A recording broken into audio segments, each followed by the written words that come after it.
உங்கள் தந்தி தொலைக்காட்சியில் பிரம்மாண்டமான காட்சி அமைப்புகளுடன் சாணக்கிய தந்திரம் தினமும் இரவு 8 மணிக்கு. துணை முதல்வராக பொறுப்பேற்கவிருக்கும் உதயநிதி ஸ்டாலின் கடந்து வந்த பாதையை காணலாம். அமைச்சர் என்று அறியப்படுவதற்கு முன்பு திரைத்துறையில் தொடங்கியது உதயநிதியின் பயணம். 2008 குருவி படத்தின் மூலம் திரைத்துறையில் தயாரிப்பாளராக அறிமுகமானார். தயாரிப்பாளர், விநியோகஸ்தர் என்பதை தாண்டி 2012 நடிகராக திரையில் தோன்றினார். ராஜேஷ் இயக்கத்தில் ஒரு கல் ஒரு கண்ணாடி என்ற நகைச்சுவையான திரைப்படத்தில் சரவணனாக தோன்றினார். படம் நல்ல வரவேற்பை பெற்றது. கதிர்வேலன் காதல், நண்பேண்டா என அடுத்தடுத்து சந்தானத்தோடு சேர்ந்து காமெடி படங்களாக நடித்தார்.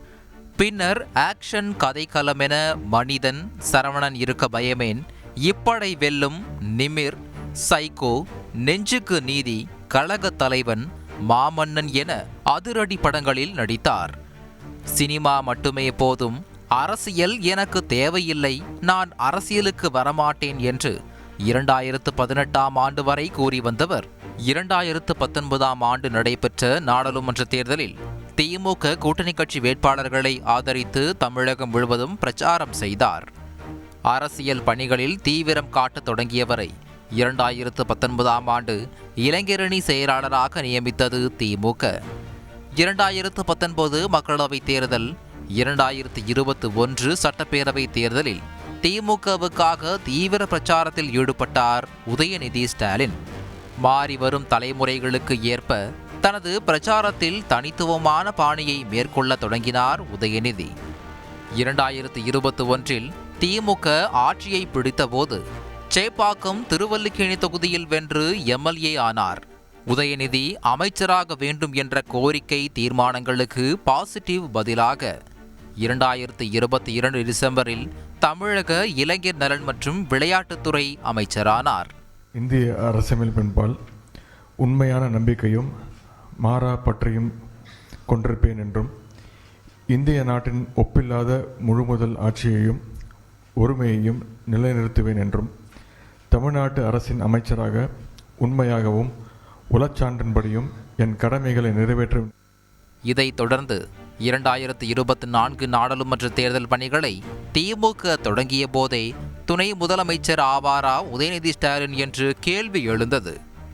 இந்த சூழலில் காலம் தனக்கான அடுத்த தளபதியை உருவாக்கி கொண்டே இருக்கிறது. அவர்தான் இன்றைய இளைஞரணி செயலாளர். இனிய உதயம் உதயநிதி என்றது முரசொலி. ஸ்டாலின் தலைவராகவுமே உதயநிதி தளபதி ஆவாரா என்ற கேள்விக்கு விடையாக உதயநிதியை தளபதியாக அறிவித்தது முரசொலி. நாடாளுமன்ற தேர்தலில் கொங்கு மண்டல பொறுப்பை உதயநிதி கையில் எடுக்க எடப்பாடி கோட்டையிலேயே திமுக இளைஞரணி மாநாடு நடைபெற்றது, முக்கியத்துவம் பெற்றது. எதிர்பார்த்தது போல் 2024 நாடாளுமன்ற தேர்தலிலும் 40 தொகுதிகளையும் அள்ளியது திமுக கூட்டணி.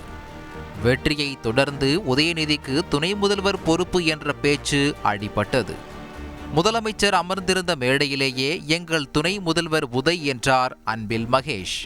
எங்களுடைய விளையாட்டுத்துறை அமைச்சர், இளைஞர் நலத்துறை அமைச்சர், ஏன் எங்களை பொறுத்திருக்கும் எங்களை போன்ற இளைஞர்களுக்கு தான் அவர் தான் துணை முதலமைச்சர். ஆக அவருக்கும் எங்களுடைய வாழ்த்துக்கள். நாடாளுமன்றத்தில் பதவியேற்ற திமுக எம்பிக்களும் எதிர்காலம் எங்கள் உதயநிதி என்ற கோஷத்தை எழுப்ப தவறவில்லை. வாழ்க உதயநிதி ஸ்டாலின், வாழ்க தலைவர் தளபதி, வாழ்க இளம் தலைவர் உதயநிதி ஸ்டாலின், வாழ்க தளபதி, வாழ்க உதய, வாழ்க தளபதி, வருங்காலம் எங்கள் உதயநிதி. தலைவர் தளபதி வாழ்க, வருங்கால தமிழகம் உதயநிதி வாழ்க. இது உதயநிதி துணை முதல்வர் ஆகிறார் என்ற பேச்சுக்கு வலு சேர்க்க சமீப காலமாக உதயநிதியை துணை முதல்வராக்க வேண்டும் என்ற கோரிக்கை திமுகவில் வலுத்தது. திமுக இளைஞரணியின் 45ஆம் ஆண்டு தொடக்க விழாவில் கிசுகிசு, வதந்தி என தனக்கான பாணியில் பதில் பேசினார் உதயநிதி ஸ்டாலின். பத்திரிகையில் வருகின்ற கிசுகிசுகள், வதந்திகள் எல்லாம் படிச்சுட்டு வந்து இது நடக்க போதோ, அப்ப நம்ம ஒரு கோல் போட்டு வச்சிருவோம், துண்டு போட்டு வச்சிருவோம் அப்படின்ற அடிப்படையில் இங்க பேசியிருக்கிறீங்க. உதயநிதியிடம் கேட்டபோது அமைச்சர்கள் எல்லாருமே முதலமைச்சருக்கு துணையாகத்தான் இருக்கிறோம் என்றே குறிப்பிட்டார்.